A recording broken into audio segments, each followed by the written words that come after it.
Ladies and gentlemen, we present for your entertainment that international star, W.C. Fields. You know him as the star of many Ziegfeld follies and know him as the star of many motion pictures. Believing that America is racket conscious, we bring you this famous comedian in a series of broadcasts exposing the many swindles, confidence games, and rackets by which hundreds of millions of dollars are taken every year from the American public. Our first sketch is called False Arrest. Play on, music, or the sucker will soon be taken.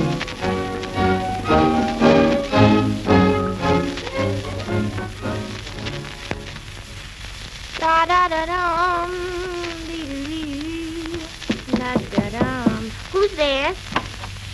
Daddy. Why, it's you, Daddy. None other than your own male parent. Take your coat off. It's raining, isn't it? Only outside. How's Papa's little buttercup? Give us a kiss. Why, Daddy, how did you get that big lump on your head? Oh, it was bigger last night. I looked like the two-headed boy in the circus. Where are my slippers? Why, Daddy, have you been drinking again? No, my little baby. I got it in a Pullman last night. It's a birthmark. Here, take this. Daddy, where did you get all that money? Smell it. It's fresh. It's hand-picked. I never saw so much money in my whole life. Why, they're all $10 bills. All tens, each and every one. I had a few fives, but I threw them away. They were slightly soiled. My goodness, how much is it? Daughter, I never count money. I weigh it. I have here exactly 1 pound and 7 ounces of $10 bills. Take an ounce and buy yourself a scuttle of perfume. Take another ounce and slip it to that poor old lady next door. Tell her to buy that chump husband of hers some loud socks. His feet are gone to sleep. I'll tell her you sent it. Tell her nothing at all. I don't want her to think I'm the kind of chump that gives money away. You're always giving somebody something. I'll take off those wet shoes. Daughter, you have me confused with 2 other congressmen from Philadelphia. I love money. I like to give the guy who invented poverty a sound trundling. Daddy, did you work for this money, or have you been up to your old tricks again? Daughter, don't quibble. Anyone can make money working for it. Your father is a psychologist. Besides, don't ever mention that word work. It gets me all tired out. Now, don't try to evade answering my question, Daddy. Buttercup, money doesn't care who owns it. How did you get it, then? A man gave it to me. Nay, he forced it upon me. Daddy, if it's the last thing you do, you're going to tell me exactly how you got all this money. Buttercup, you're the most suspicious daughter man or beast ever reared. You see, it happened thus. It's all based on the good old Persian axiom, never give a sucker an even break, and never smarten up a chump. Now, Daddy, you know you can't fool me. You tell me the truth, and I'm going to get something for your head. All right, now wait. Don't go yet. Wait till I tell you. I went to Kenosha, registered to the best hotel, one of those super modern hostelries, 350 rooms, 850 baths. A paper under your door every morning, house detective in your keyhole every night. The water there was so hard, you had to pick your teeth after you washed your face. For a couple of days, I walked around and let the local citizens give me the double O. I made an orange like big money. I looked like big money. I can almost say I smelt like big money. And one Saturday morning, I rose early, dumped the body, and had the barber rake the face and fertilize the sconce.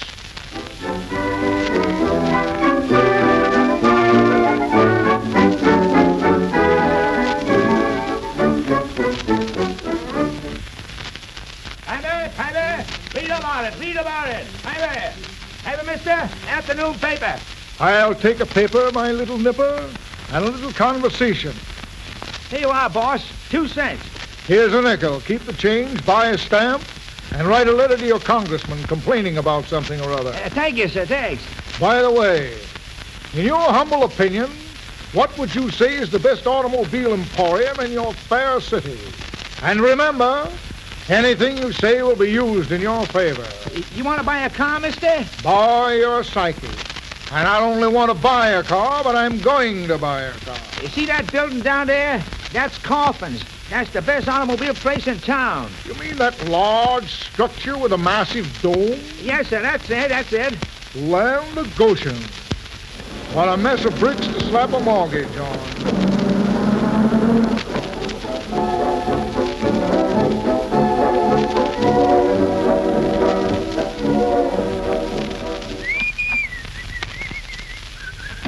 Hear those pennies fall. Every one. How do you do, sir? Good afternoon. Can I show you a car? Yes, sir. I'm just in from Wappinger Falls. I am in the market for a car. I want to drive her back home. Coffin's my name. Don't blame me. I just got here. You're lucky, sir. You found us open. You know, it's Saturday afternoon. How time flies, and it only seemed like yesterday it was Friday. What will a car like that gray sedan fetch? Oh, that's not a car for you, sir. If you'll pardon me, I'd suggest that purple roadster with the red fenders. That's a real car. Yes, it's right pert-looking jalopy. Yes, sir, it is a beauty. What would a vibrator like that set me back? $2,000. $2,000 and no cellophane? That's the price. You sold a car, Mr. Coffin. Do you want to drive it out? Yes, sir. Fill her up with gas and oil, give me a fountain pen, and I'll write you my check.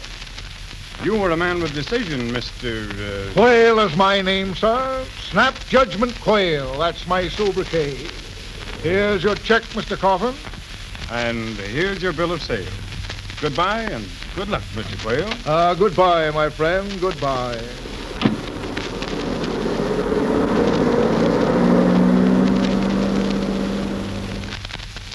Mr. Coffin, you're a great businessman, soaking him full price for that repainted car. Well, he thinks it's new. Everything's in the mind, anyhow.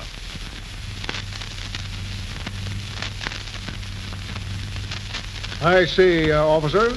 Where's a good auto wrecking establishment? You run past another stoplight and you'll find it without any directions. Besides, don't you know you can't turn around in the middle of the block? Oh, I think I can make it. Officer, and I want to thank you very much for calling my attention to that slight infraction of the law. I like to see a man doing his duty. It proves you're a first-class constable. I do the best I can. And that's as much as any man can do. Officer, any time you see me violating a traffic ordinance, come over and tell me. Step right up. Don't be bashful about it. Thank you, sir. I will. That's all right. Don't mention it. Where did you say that auto wrecking place was? Shemansky. It's 6 blocks up and 3 to the right. Much obliged. Do you smoke, Constable? Yes, sir, I do. You haven't a cigar on you, have you? Oh, you better blow out of here.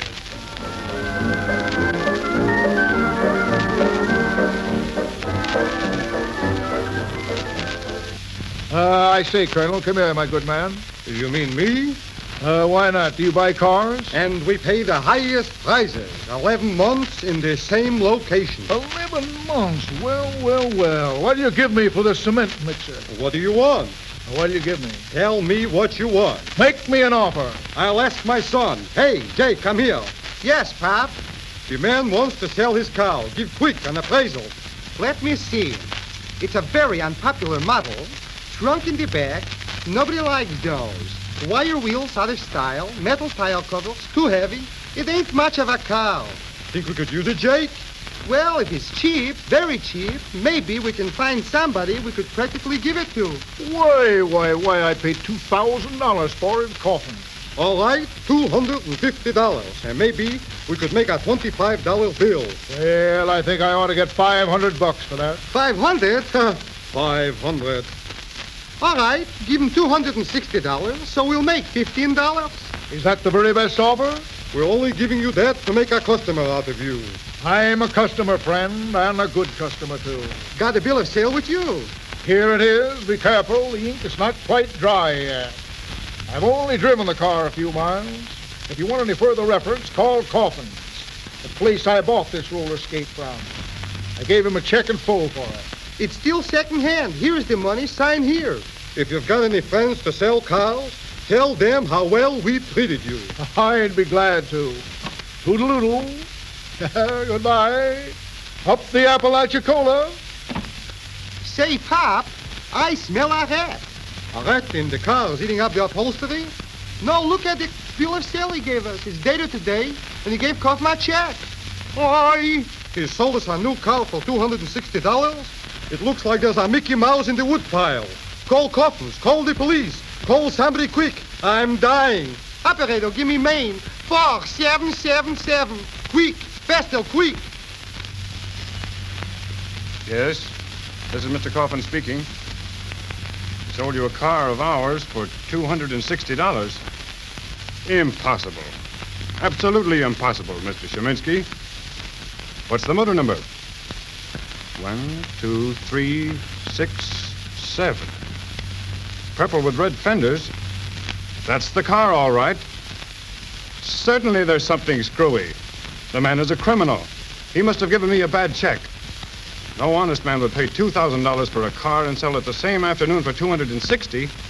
I'll call the police.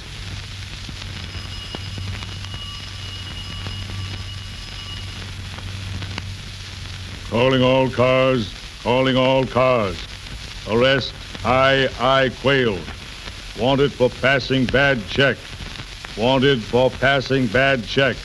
Description: medium height, blonde hair, 5 feet 8 inches, 5 feet 8 inches, checkered suit, red tie, 1 black and 1 white spat, supposedly sober.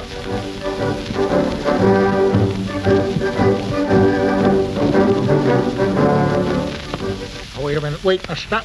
Wait a minute. Officer, stop that. This is unquestionably a misapprehension. Well, tell it to the judge. Step lively. Don't you know how to get out of a patrol wagon? Where's your manners? Get in that station house. What seems to be the trouble, my good man? You'll find out, wise guy. Mr. Coffin, will you take the responsibility of identifying this man? Absolutely, Sergeant. This is the man who gave me the bad check. Why, that check is as good as gold. Take it to the bank. Take it to 2 banks. Take it to the mint. The bank is closed till Monday, and you know it. Mr. Coffin, why don't you and the officer settle this between yourselves? And leave me out of such nincompoopery. Get in that cell. Get in that cell. Oh, you're going to regret this as sure as there's veal and chicken pie. Here I am surrounded by bars and I can't get a drink.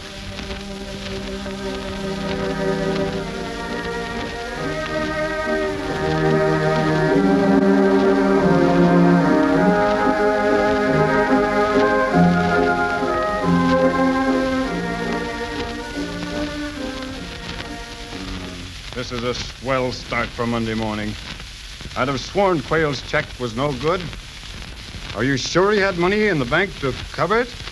I'm sorry, Mr. Coffin, but Quayle's check was perfectly good. What do you think he's going to do? Plenty, while the last person he spoke about appealing to was the President of the United States. You're my lawyer. You think I'm in a jam? He's got a suit for false arrest against you. That's copper-riveted, ironclad, and self-loading. Oh, a suit for false arrest. That must be Quayle now. So long. Wait a minute. What can he sue me for? Everything you've got and the interest. Hello, Mr. Quayle. Mr. Hearst, Mr. Coffin, I got a claim against you that can go up to the sub-treasury and borrow money on. Imagine a Quayle in jail. Wait till I see my lawyer. Wait till I see a mess of lawyers. Can't we arbitrate? Oh, so you wish to settle this out of court, Mr. Graves, Coffin? Well, You've yes. got no more chance than a calf has to kill a butcher. Mr. Mr. Coffin, you think you can purchase the soul of a Quayle for gold? Why, Mr. Casket, Coffin, do you think cold cash can compensate me for the personal indignities thrust upon me by a heavy-handed minion of the law? I know. Certainly not. Mr. Stiff, Coffin, you can't heal the wounded pride of a Quayle for a measly $10,000 or $15,000. Nay, 1,000 nay. You can heal it, though, for $20,000. $20,000. 20,000 coconuts, yes, sir, and cheap at the price. You'd better consider this while I'm in a generous mood. $20,000 and to keep the car. Come on, don the chapeau. Where are we going? We're going to the bank. You taught me one thing, Mr. Chappell, Coffin. You taught me to never trust a check.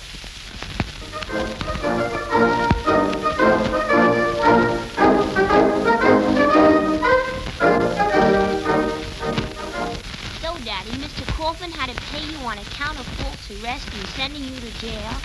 Honestly, honestly, I never heard of such a funny law. You bet Coffin had to pay me, dear, for sending me to the can. And Buttercup, there are even funnier laws than that. Why, in Massachusetts today, there is a law against kissing your own wife on Sunday. And in Bellingham, Washington, a law provides that a woman must not take more than 3 steps backward at any time when dancing. That reminds me, it's 10:30 already. You'd better take your sassafras, wash your teeth, and go to bed. You look so tired.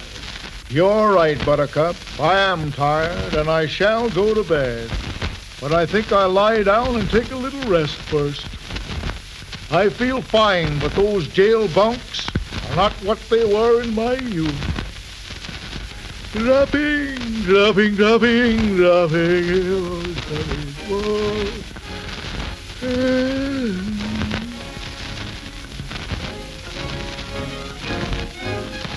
Send in to W.C. Fields any unusual rackets or confidence games that have been worked on you or that you believe should be exposed. If he accepts, then you are $100 richer and you may prevent someone from being thousands of dollars poorer. Remember, this is the only program where the victim gets his money back. The laws mentioned by W.C. Fields actually exist. Listen in this time next week for the second expose. Are you getting wise? Are you having fun? Have you broken any laws lately?